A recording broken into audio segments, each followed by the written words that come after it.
චැනල්පෝ ආයතනෙහි අධ්‍යක්ෂකතුමා චතුරංග බණ්ඩාර මැතිතුමා එම මැතිනිය මා වෙත රුපියල් 50000ක මුදලක් පරිත්‍යාග කරලා තියෙනවා. ඒ මුදල් ශාසනික කටයුතු සඳහා අපි යොදා ගන්නට බලාපොරොත්තු වෙන අසරණ මිනිසුන්ට උදව් කරන්න, දන්සල් කටයුතු සඳහා, පන්සලේ සංවර්ධන කටයුතු සඳහා මේ එක රුපියලක්වත් මාගේ පෞද්ගලික පරිහරණය සඳහා මා යොදා ගන්නේ නැහැ.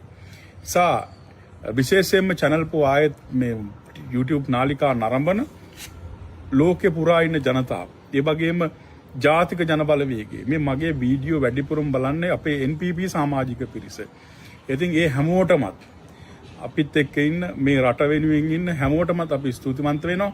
ඒ වගේම සමීර අල්විස් මහත්මයා, දිල්සාම් ශාමිකර මහත්මයා ඇතුළු අපේ චතුරංග මහත්තයා ආරක්ෂා කරමින් සිටින සියලුම YouTube කණ්ඩායමේ ඒ සියලු දෙනාටමත් අපි ස්තුතිවන්ත වෙනවා.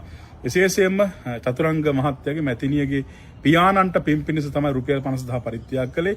එවැනි දියණියක්, ඒ වගේ මෙවැනි පුතෙක් හදපු වඩපු ජීවත්ව සිටින, ඒ වගේ මියගිය දෙමව්පියන්ට පින් ප්‍රාර්ථනා කරනවා.